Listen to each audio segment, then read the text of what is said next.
Shalom saudara yang dikasih dalam Tuhan. Kembali lagi di channel Satu Hari Satu Firman. Di sini saya akan membawakan tema tentang persaudaraan yang saya ambil dari Roma pasal 15 ayat yang kelima. Roma 15 ayat yang kelima. Demikianlah firman Tuhan. Semoga Allah yang adalah sumber ketekunan dan penghiburan mengaruniakan kerukunan kepada kamu sesuai dengan kehendak Kristus Yesus. Amin, saudara. Saudara yang dikasih dalam Tuhan, jemaat di Roma ini satu-satunya jemaat di dalam perjanjian baru yang tidak didirikan oleh Rasul Paulus. Jemaat ini didirikan oleh Rasul Petrus. Nah, salah satu tujuan Paulus membuat surat Roma ini adalah untuk menjadikan wilayah Roma menjadi pusat pelayanan dia. Walaupun dia bukan yang membentuk, tetapi karena dia juga berasal dari Roma, berkewarganegaraan Roma. Jadi Paulus juga ingin menguatkan setiap jemaat yang ada di Roma. Nah, saudara, Roma pasal 15 ayat yang kelima ini berbicara tentang Paulus yang memberi kekuatan pada jemaat di Roma. Saudara yang dikasih dalam Tuhan, tidak ada jemaat atau gereja satupun yang tidak mengalami masalah. Semuanya mengalami masalah, entah itu dari luar, entah itu dari dalam, saudara. Tetapi ketika kita lihat jemaat Roma ini, jemaat Roma sedang mengalami masalah di dalam, masalah antar jemaat, masalah pertikaian dan lain sebagainya. Mereka sudah kuat dalam iman, tetapi masih ada yang perlu diperbaiki di dalam jemaat ini.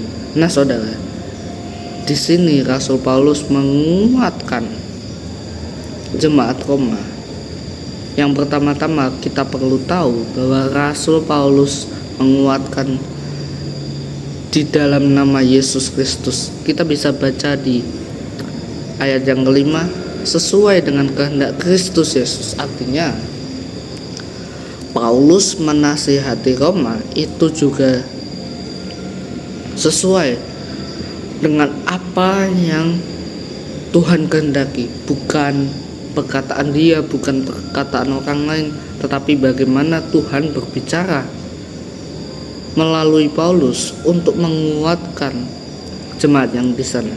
Nah, pelajaran yang bisa kita ambil adalah hamba Tuhan, entah itu pendeta, gembala, guru, penginjil, dan lain sebagainya, yang menjadi perantara jemaat dengan Tuhan, itu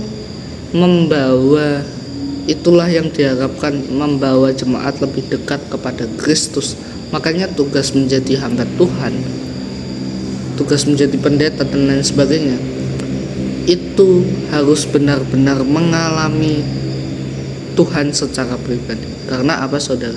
Jika tidak mengalami Tuhan secara pribadi, dia tidak bisa membagikan kesaksian itu melalui khotbahnya. Khotbah dia bisa diambil dari kesaksian hidup.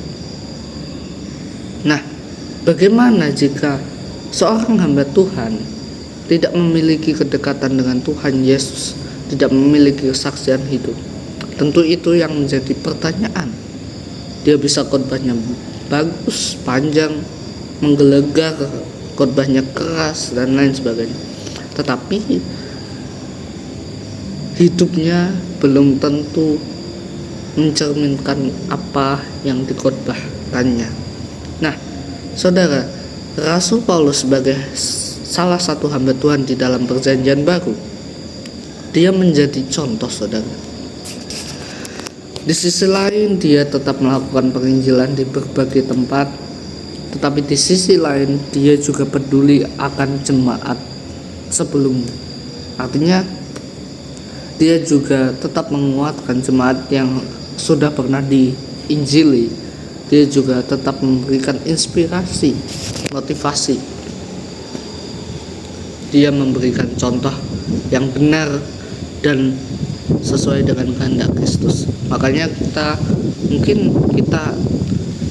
tidak mendapatkan panggilan sebagai hamba Tuhan, tetapi kita harus menghormati hamba-hamba Tuhan, karena bagaimanapun mereka adalah manusia biasa, tetapi kita harus memahami bahwa mereka diutus Tuhan untuk menggembalakan umatnya.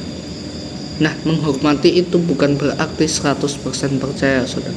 Tetapi bagaimana apa yang dikatakan hamba Tuhan itu, kita bisa telusuri di Alkitab.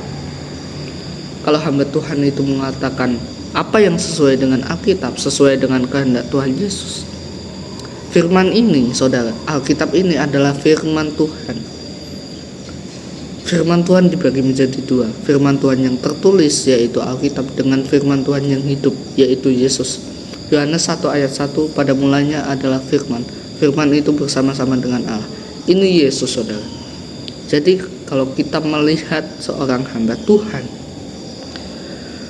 dia mengajarkan sesuatu yang di luar Alkitab, di luar dari firman Tuhan, tentu itu bisa menjadi problema, bisa menjadi masalah untuk jemaatnya. Ingat, saudara, iblis juga bisa memakai Alkitab untuk menipu orang. Iblis hafal semua kitab yang ada di bumi karena dia penguasa dunia, tetapi iblis tidak menghidupi. Nah, ini bedanya, saudara. Seorang hamba Tuhan yang benar-benar hamba itu harus menghidupi kitab suci. Kita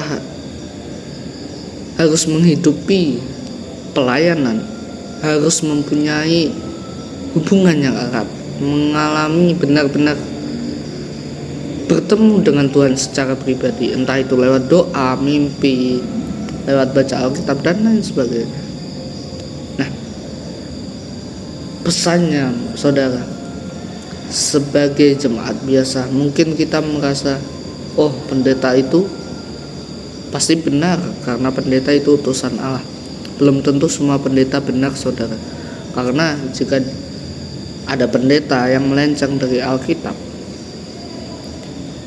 itu pasti sudah bisa dibilang menggeser kebenaran. Apa yang dikatakan kebenaran justru tidak dikatakan oleh hamba Tuhan, dan apa yang dikatakan oleh hamba Tuhan justru tidak ada di Alkitab. Itu yang bahaya, saudara. Biarlah ini menjadi pelajaran kita, entah kita bertemu hamba Tuhan siapa saja, kita tetap menghormati, tetapi kita tidak boleh percaya 100%, saudara, karena pada dasarnya hamba Tuhan juga manusia biasa, punya kekurangan, punya kelemahan, dan bisa salah. Untuk itu kita harus mengkoreksi, kita harus meneliti, kita harus mencari tahu apa yang Alkitab katakan, saudara. Kalau pendeta itu mengatakan berdasarkan Alkitab, berarti pendeta itu memang benar-benar menyatakan kebenaran. Tetapi kalau pendeta itu menyatakan di luar Alkitab, tidak ada ditulis di Alkitab, berarti pendeta itulah yang secara tidak langsung menggeserkan peran firman Tuhan. Peran firman Tuhan itu apa sih, saudara? Dikatakan di dalam surat Paulus, peran firman Tuhan itu bersifat mendidik, membangun, tidak untuk menghukum. Nah, saudara, kalau firman Tuhan itu digeserkan oleh seorang hamba Tuhan, fungsi mendidik ini, fungsi mendirikan jemaat ini, mendirikan orang-orang percaya, justru tidak ada. Justru apa yang dikatakan hamba Tuhan, kalau dia tidak mengambil dari Alkitab, tidak mengambil dari firman Tuhan, itu bisa menyesatkan, saudara. Puji nama Tuhan, Tuhan Yesus memberkati.